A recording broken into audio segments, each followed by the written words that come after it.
नमस्कार, शुभ सकाळ. भोजन भ्रमंतीमध्ये तुमचं स्वागत आहे. चला तर आज बनवू आपण विदर्भ स्पेशल पाटवडीची भाजी. त्यासाठी लागणारं साहित्य: तेल, बेसन पीठ, खोबरं, टमाटर, कोथिंबीर, मीठ, हिंग, कांदे, लाल मिरची पावडर, हळद पावडर, खानदेशी काळा मसाला, धना पावडर, आलं, लसूण, कांदा, खोबरं आणि टमाटर आपल्याला कट करून घ्यायचे आहे. कट केल्याच्या नंतर आपल्याला हा मसाला भाजून घ्यायचा आहे. त्यासाठी मी गॅसवरती ठेवलेला आहे पॅनमध्ये तेल टाकून घेतलेलं आहे. तेलामध्ये आपल्याला खोबरं टाकायचं आहे. बारीक गॅसवरती खोबरं छान भाजून घ्यायचं आहे. कंटिन्यू हलवायचं या खोबऱ्याला, तेव्हा ते सगळ्या साईडने छान भाजली जातं.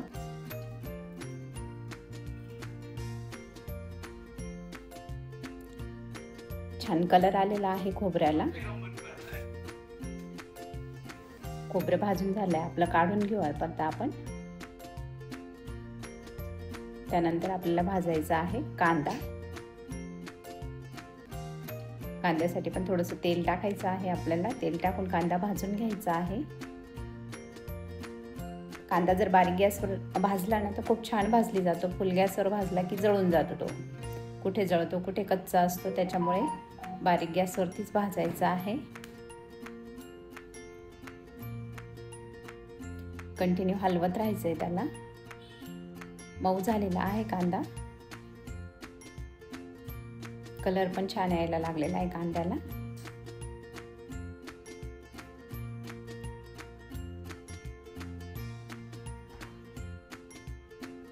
कांदा बघा किती छान भाजले गेलेला आहे आपला. याच्यामध्ये टाकून घ्यायचे आपल्याला अद्रकचे तुकडे, कोथिंबीरीच्या दांड्या आणि टमाटर आणि लसूण. हे पण 5 मिनिटं आपल्याला कांद्यासोबत भाजून घ्यायचं आहे.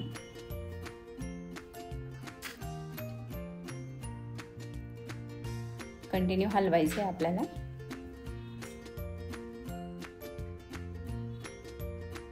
आपला हा मसाला छान भाजून झालेला आहे. आता आपण गॅस बंद करून देणार आहोत आणि हे थंड होऊ द्यायचं आहे. थंड होण्यासाठी मी ताटात काढून घेते आहे. ताटात काढल्यानंतर लवकर गार होणार आहे. तोपर्यंत आपण खोबरं बारीक करून घेऊ. त्यासाठी मिक्सरचा जार घेतलेला आहे. त्यात आपल्याला खोबऱ्याचे तुकडे टाकून घ्यायचे आहेत आणि हे खोबरं आपल्याला मिक्सरला बारीक करून घ्यायचं आहे. बघा किती छान कलर आलेला आहे. त्यात बाकीचा मसाला पण आपण टाकून घेणार आहे. जो कांदा, लसूण, टोमॅटो, कोथिंबीर, अद्रक हा पण आपल्याला मिक्सरमधून बारीक करून घ्यायचा आहे. पाणी टाकून केलं तरी चालतं. छानसा मसाला आपला वाटून झालेला आहे. कलर पण छान आलेला आहे. चला तर आपण भाजीची तयारी करू आता. मी एक कढई घेतलेली आहे. त्याच्यामध्ये आपल्याला तेल टाकून घ्यायचं आहे.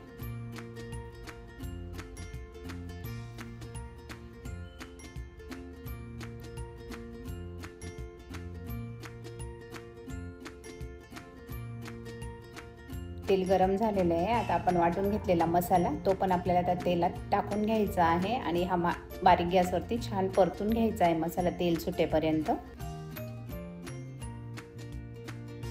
ही रेसिपी खूप छान लागते. भाजी म्हणजे भाजीपाला नसला ना तर मग भाजीचं टेन्शन असलं तर ही रेसिपी तुम्ही करू शकतात.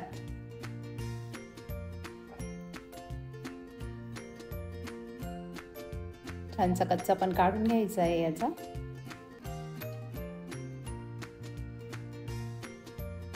बघा थोडं थोडं तेल सुटायला लागलेलं आहे ग्रेव्हीला.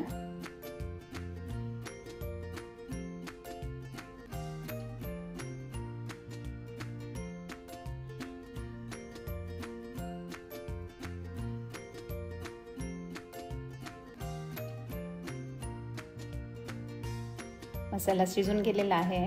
आपण त्यात आता लाल मिरची पावडर टाकणार आहे चवीप्रमाणे. चवीप्रमाणे खानदेशी काळा मसाला टाकणार आहे.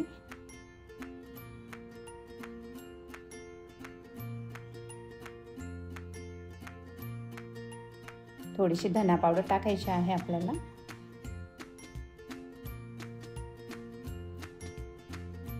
आणि हळद. हा सगळा मसाला आता एकजीव करून घ्यायचा आहे. आणि ही सगळी प्रोसेस बारीक गॅसवरतीच करायची आहे. त्याच्यामुळे मसाला जळत नाही, कलर पण छान येतो भाजीला, मसाला पण छान मिक्स होतो.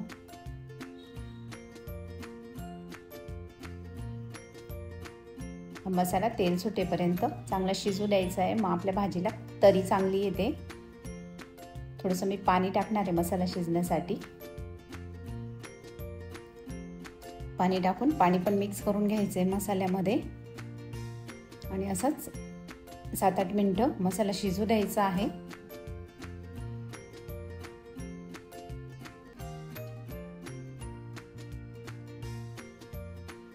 बघा किती छान तेल सुटलेलं आहे मसाल्याला.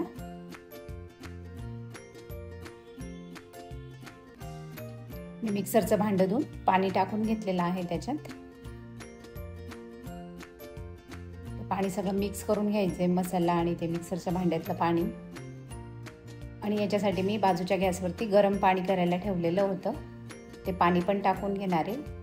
तुम्हाला लागेल त्या पद्धतीने तुम्ही घट्ट पातळ तशी ग्रेव्ही बनवू शकता. ती खूप घट्ट पण नको पाहिजे ही भाजी.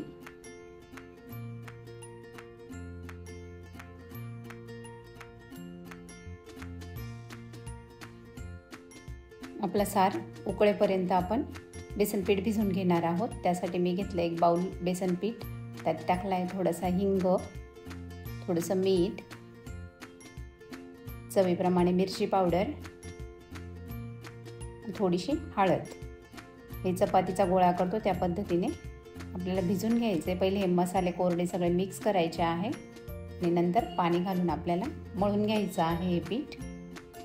थोडंसं कडकच मळायचं आहे आपल्याला, खूप पातळ करायचं नाही आहे. लागत लागत पाणी टाकायचं आहे.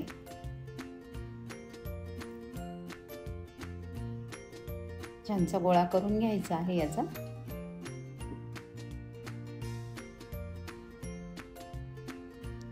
बघा या पद्धतीने गोळा बनवून घ्यायचा आहे. थोडंसं तेल टाकायचं आहे. तेल पण सगळं पिठाला लावून घ्यायचं आहे.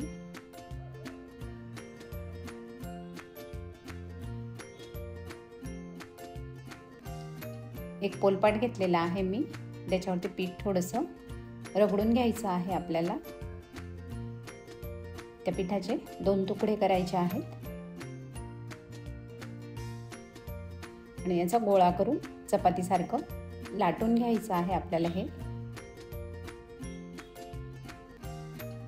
थोडंसं तेल घ्यायचं लाटताना. पोलपाटाला तेल लावलं की म्हणजे चिपकत नाही आणि पोळीसारखं छान लाटून घ्यायचं आहे. लाटायलाही सोपं जातं, ते चिपकत पण नाही बिलकुल. सगळ्या साईडने सारखं लाटून घ्यायचं आहे.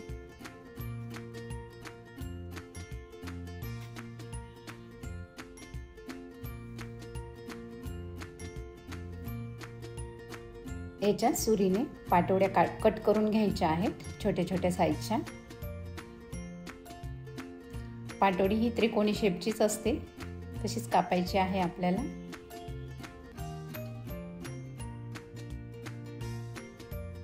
या पद्धतीने सगळ्या पाटोड्या कट करून झाल्या आहे. आपली आमटी पण उकळलेली आहे.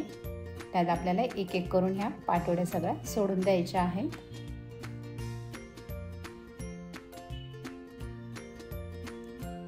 दुसरं पीठ राहिलेलं होतं ते पण याच पद्धतीने लाटून आणि पाटोड्या कट करून आमटीमध्ये टाकून घ्यायच्या आहेत.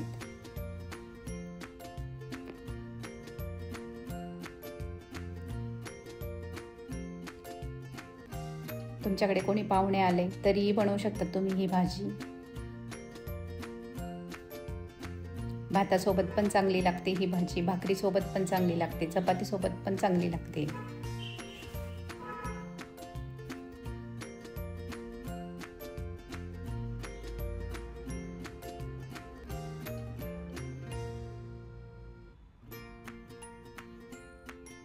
सार जेव्हा उकळेल तेव्हाच पाटोड्या टाकायच्या आहेत, ती काळजी घ्यायची आहे आपल्याला. यामुळे काय होतं, चिपकत पण नाही पाटोड्या, मग मोकळ्या मोकळ्या होतात अगदी. पाटोड्या टाकून झाल्याच्या नंतर 10 मिनिटं शिजू द्यायची आहे भाजी. मग तो रस्सा छान मुरून जातो पाटोडीमध्ये. बघा छानशी तयार झालेली आहे आपली भाजी. चवीप्रमाणे मीठ टाकायचं आहे त्याच्यात.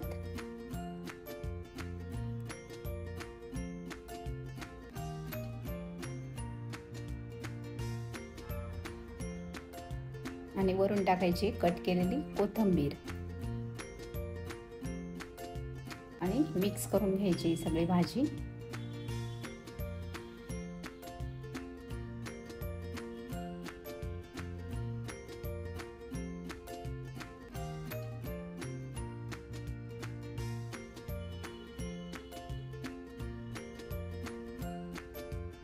बघा किती छान झालेली आहे, दिसायला पण छान दिसते.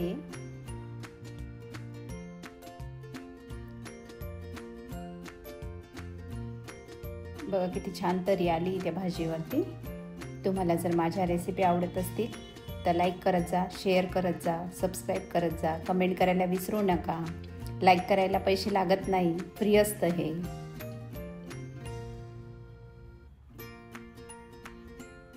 आपली भाजी झालेली आहे.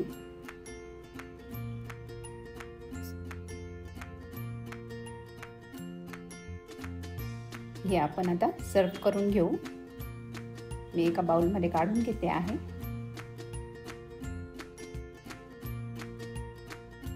खूप सुंदर लागते. तुम्ही पण नक्की करून बघा ही भाजी आणि कशी झाली मला कमेंट करून सांगा.